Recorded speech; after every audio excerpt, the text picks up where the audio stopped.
মহেন্দ্ৰ লস্কৰ অমৰ হোক, অমৰ হোক। জয় হিন্দ, জয় হিন্দ। মহেন্দ্ৰ লস্কৰ অমৰ হোক,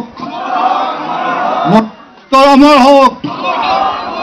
জয় হিন্দ, জয় হিন্দ, জয় হিন্দ।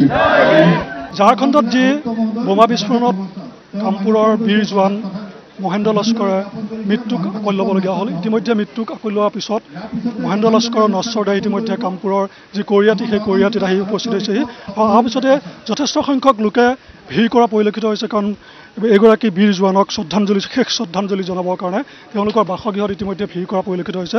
মই কেমেৰা পাৰ্চন গুণিনক নিউজ লাইভৰ দৰ্শকসকলক পোনপটীয়াকৈ দৃশ্য দেখুৱাবৰ কাৰণে অনুৰোধ জনাম। আৰু ইতিমধ্যে এনেদৰে বিভিন্ন বিভাগে তেওঁলোকক শ্ৰদ্ধাঞ্জলি জনোৱা পৰিলক্ষিত হৈছে আৰু পোনপটীয়াকৈ আমি নিউজ লাইভৰ দৰ্শকসকলক এই দৃশ্য দেখুৱাই আছোঁ। পুনৰ কামপুৰত এজন বীৰ জোৱান মহেন্দ্ৰ লস্কৰে এনেদৰে মাওবাদীৰ আক্ৰমণত নিহত হ'বলগীয়া হ'ল আৰু এই কৰুণ ঘটনা সংঘটিত হোৱাৰ পিছতে ইতিমধ্যে তেখেতৰ নশ্বৰদেহ কামপুৰ আহি পোৱাৰ লগে লগে তেখেতৰ বাসগৃহ আহি পোৱাৰ লগে লগে যথেষ্ট সংখ্যক লোকে ভিৰ কৰিছে। পোনপটীয়াকৈ আমি নিউজ লাইভৰ দৰ্শকসকলক দৃশ্য দেখুৱাই আছোঁ আৰু ইয়াত শোকাকুল পৰিৱেশে বিৰাজ কৰিছে। কাৰণ উগ্ৰপন্থীৰ IED বিস্ফোৰণৰ ফলতে এনেদৰে কৰুণ মৃত্যুক খাবলগীয়া হ'ল দেশৰ এজন জোৱানে, যাৰ ফলত এতিয়া ইয়াতে শোকাকুল পৰিৱেশে বিৰাজ কৰিছে সমগ্ৰ অঞ্চলটোত। আৰু ইতিমধ্যে আৰক্ষীৰ ফালৰ পৰা শ্ৰদ্ধাঞ্জলি জনোৱা পৰিলক্ষিত হৈছে, বিভিন্ন বিভাগীয় লোকসকলে শ্ৰদ্ধাঞ্জলি জনোৱা পৰিলক্ষিত হৈছে। মোৰ সৈতে এজন মই ভাইটিৰ পৰা জানিব খুজিম, ভাইটি অকণমান দেখাচোন। দেখা গৈছে যে এজন বীৰ জোৱান আমাৰ মাজৰ পৰা গুচি গ'ল উগ্ৰপন্থী আক্ৰমণত, এই মুহূৰ্তত আপুনি কি ক'ব? এতিয়া আৰু ক'বলগীয়া একোৱেই নাই, মই কি ক'ম একো ভাবিয়ে পোৱা নাই। আমিও চক, যেতিয়া আমি নিউজটো পাইছোঁ একো গমেই পোৱা নাই মুঠতে। মই কাৰ লগত কি কথা পাতিম, কি কৰিম, কি ক'ম আৰু। কেনেকুৱা আছিল তেখেতে মানে কৰ্মৰ প্ৰতি? কৰ্মৰ প্ৰতিটো ভালে আছিল, তেওঁ মানুহজন বহুত শান্তশিষ্ট আছিলে, বহুত মানে ধৰক ৰাজহুৱা কামৰ লগত বহুত জড়িতও আছিলে, তেনেকুৱা ধৰণৰে আছিলে। আপোনালোকে খবৰটো কেতিয়া পাইছিলে? আমি কালি ৰাতিপুৱা 7টা বজাত পাইছিলোঁ, যোৱাকালি ৰাতিপুৱা 7টা বজাত।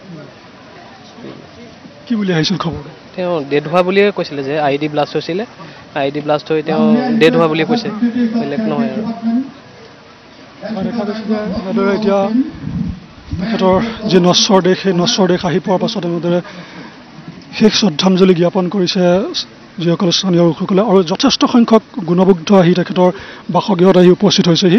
পোনপটীয়াকৈ আমি নিউজ লাইভৰ দৰ্শকসকলকে দৃশ্য দেখুৱাই আছোঁ। কাৰণ এনেদৰে উগ্ৰপন্থীৰ আক্ৰমণৰ বলি হ'বলগীয়া হ'ল এজন বীৰ জোৱান আৰু অত্যন্ত মৰ্মান্তিক পৰিৱেশ, দুখৰ পৰিৱেশ। কাৰণ সমগ্ৰ অঞ্চলটোত এতিয়া শোকাকুল পৰিৱেশে বিৰাজ কৰিছে।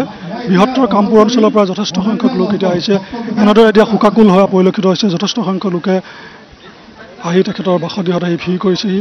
পোনপটীয়াকৈ আমি নিউজ লাইভৰ দৰ্শকসকলক এই দৃশ্য দেখুৱাই আছোঁ কামপুৰৰ পৰা। আৰু এনেদৰে এতিয়া শেষ শ্ৰদ্ধাঞ্জলি জ্ঞাপন কৰিছে আৰক্ষী জোৱানসকলে। কামপুৰ ৰাজচক্ৰৰ চক্ৰ বিষয়া অনন্য লহকৰ বাইদেউ এনেদৰে শ্ৰদ্ধাঞ্জলি জনোৱা পৰিলক্ষিত হৈছে। আৰু পোনপটীয়াকৈ আমি নিউজ লাইভৰ দৰ্শকসকলক এই দৃশ্য দেখুৱাই আছোঁ। যথেষ্ট সংখ্যক লোকে ইতিমধ্যে ভিৰ কৰা পৰিলক্ষিত হৈছে। কাৰণ তেখেতক এবাৰ শেষ শ্ৰদ্ধাঞ্জলি জনাবৰ কাৰণে তেখেতৰ বাসগৃহত ইতিমধ্যে হাজাৰ হাজাৰ লোকে সমাগম কৰিছে। আমি নিউজ লাইভৰ দৰ্শকসকলক এই দৃশ্য দেখুৱাই আছোঁ। কাৰণ তেখেতে দেশৰ বাবে প্ৰাণাহুতি দিবলগীয়া হ'ল। অত্যন্ত সাহসী জোৱান আছিল আৰু তেওঁ CRPFৰ হেড কনিষ্টবল হিচাপে তেওঁ কাৰ্যনিৰ্বাহ কৰি আছিল। আৰু এতিয়া এনেদৰে আমি নিউজ লাইভৰ দৰ্শকসকলক এই দৃশ্য দেখুৱাই আছোঁ। পোনপটীয়াকৈ আমি তেখেতৰ বাসগৃহৰ পৰা এই দৃশ্য দেখুৱাই আছোঁ। শোকাকুল পৰিৱেশে বিৰাজ কৰিছে। আন এগৰাকী আৰক্ষী বিষয়াই তেখেতে শ্ৰদ্ধাঞ্জলি জনোৱা পৰিলক্ষিত হৈছে।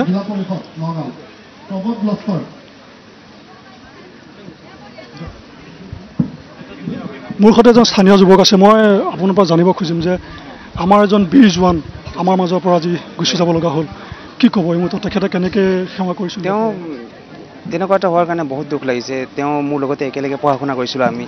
তেওঁ মোৰ থেকে এবছৰ আগতে চাকৰি পালে, মই নেক্সট বছৰ চাকৰি পালোঁ। তো ইমান দুখ লাগিছে, আমি বহুত মৰ্মান্বিত হৈ গৈছোঁ গোটেই গাঁৱৰ মানুহখিনিৰ পৰা আদি কৰি। সেইটোৱে বহুত দুখ অনুভৱ কৰিছোঁ আৰু। খবৰটো কেতিয়া পাইছিল? মই খবৰটো কালিয়ে পালোঁ। মই ৰাতিপুৱা যেতিয়া হৈছিলে, ৰাতিয়ে হৈছিলে যোৱাকালি, আমি ৰাতিপুৱাই খবৰ পালোঁ। এনেদৰে এতিয়া শ্ৰদ্ধাঞ্জলি জনোৱা পৰিলক্ষিত হৈছে। পোনপটীয়াকৈ আমি নিউজ লাইভৰ দৰ্শকসকলক দৃশ্য দেখুৱাই আছোঁ। যথেষ্ট সংখ্যক লোকৰ সমাগম হৈছে, কাৰণ তেওঁলোকে এবাৰ শেষবাৰৰ বাবে তেখেতক শ্ৰদ্ধাঞ্জলি জনাবৰ কাৰণে আহিছে। কাৰণ দেশৰ বাবে আত্মবলিদান দিলে মহেন্দ্ৰ লস্কৰ ডাঙৰীয়া, আৰু আজি তেখেতৰ যি নশ্বৰ দেশ তেখেতৰ বাসগৃহ আহি পোৱাৰ লগতে যথেষ্ট সংখ্যক লোকৰ ইয়াত ভিৰ হোৱা পৰিলক্ষিত হৈছে। হাজাৰ হাজাৰ লোকৰ সমাগম ঘটিছে, কাৰণ তেখেতক শেষ শ্ৰদ্ধা জনাবলৈ কাৰণে আহিছে। আৰু আমি দেখা পালোঁ যে তেখেতক প্ৰায় 10 কিলোমিটাৰ আঁতৰৰ পৰা সমদল কৰি তেখেতৰ বাসগৃহলৈ লৈ অনা হৈছিল। কাৰণ দেশৰ বাবে তেখেতে যিহেতু আত্মবলিদান দিলে, দেশৰ বাবে আত্মবলিদান দিয়া এইগৰাকী বীৰ জোৱানক শেষবাৰৰ বাবে শ্ৰদ্ধাঞ্জলি জনাবলৈ এনেদৰে ভিৰ কৰা পৰিলক্ষিত হৈছে তেখেতৰ বাসগৃহত। পোনপটীয়াকৈ আমি নিউজ লাইভৰ দৰ্শকসকলক এই দৃশ্য দেখুৱাই আছোঁ মহেন্দ্ৰ লস্কৰ বাসগৃহৰ পৰা।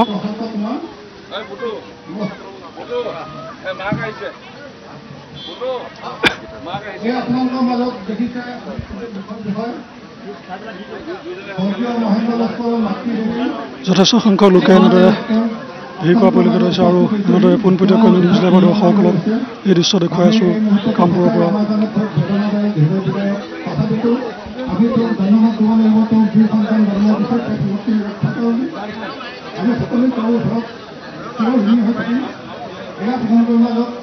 এয়া ইতিমধ্যে তেখেতৰ পত্নীয়ে শ্ৰদ্ধাঞ্জলি জনাইছে। শেষবাৰৰ বাবে তেখেতৰ পত্নীয়ে ইতিমধ্যে এয়া শ্ৰদ্ধাঞ্জলি জনাইছে। পোনপটীয়াকৈ আমি নিউজ লাইভৰ দৰ্শকসকলকে দৃশ্য দিছোঁ। শোকত ম্ৰিয়মান হৈ পৰিছে, কাৰণ তেখেতে কালি 7 বজাৰ লগে লগে পুৱাৰ তেখেতে এই খবৰটো পাইছিল, আৰু খবৰটো পোৱাৰ পাছতে সমগ্ৰ অঞ্চলটোতে শোকৰ ছাঁ পৰিছিল আৰু ম্ৰিয়মান হৈ পৰিছিল। কাৰণ দেশৰ বাবে কাৰণ আগদিনাখন পত্নীয়ে তেখেতৰ স্বামীৰ লগত ফোনত কথা পাতিছিল, আৰু তেখেতে কৈছিল যে ঝাৰখণ্ডত উগ্ৰপন্থীয়ে বোমা বিস্ফোৰণ কৰিছে, আৰু সেই বোমা বিস্ফোৰণস্থলীলৈ তেখেত যাব। আৰু তালৈ যোৱাৰ পাছতে বিয়লি ভাগলৈ এই দুখৰ খবৰটো তেওঁলোকে লাভ কৰিলে, আৰু এনেদৰে এতিয়া শোকত ম্ৰিয়মান হৈ পৰিছে কোৰিয়াটি সমগ্ৰ অঞ্চলটোৰ। মোৰ সৈতে আপোনাৰ পৰিয়ালৰ এজন ব্যক্তি আছে, মই তেখেতৰ আপোনালোকে খবৰটো কেনেকৈ পাইছিল? আমি খবৰটো ৰাতিপুৱা ফোন যোগে পাইছোঁ। আমি প্ৰথম তেওঁ পত্নীলৈ আহিলে, পত্নীয়ে আমাক গোটেইখিনিকে খবৰখিনি দিলে, তেতিয়া আমি খবৰটো পাইছোঁ। ৰাতিপুৱা 7:30 বজাত পাইছোঁ খবৰটো। আমি তাৰপাছৰ পৰা কিমান চনত তেওঁ মোৰ তাৰিখটোতো মনত নাই, 2080 চন মানে 2000 চনৰ আশে পাশে তেওঁ জইন কৰিছিলে। মই পাহৰিছোঁ সেইটো ক'বলৈ। বৰ্তমান তেওঁ 20 বছৰমান চাকৰি কৰিছেতো ইতিমধ্যে তেওঁ। গতিকে আমি খবৰটো তেনেকৈ পাইছোঁ। গতিকে এতিয়া আমি মানে ডিপাৰ্টমেণ্টৰ সৈতে আমি যোগাযোগখিনি কৰিলোঁ।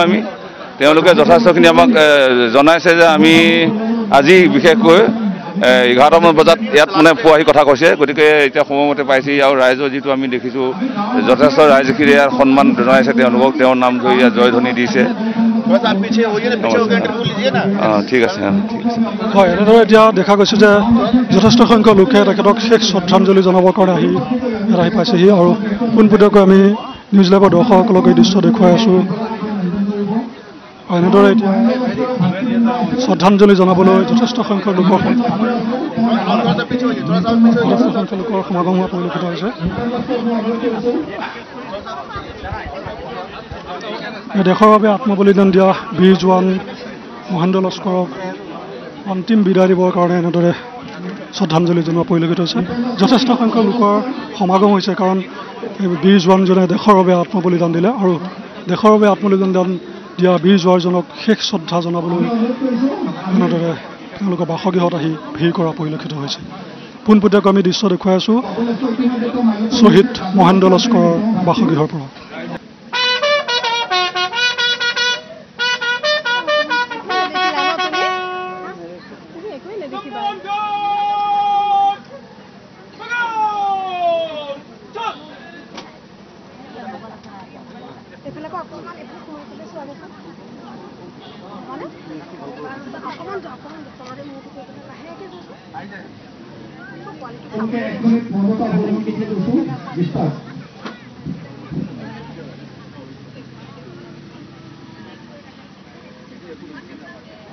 গাড়ীখন ট্ৰেক কৰি থৈছা নেকি? ভিজুৱেলখিনি পঠাবলৈ উৎপাত লগা আছে সিহঁতে।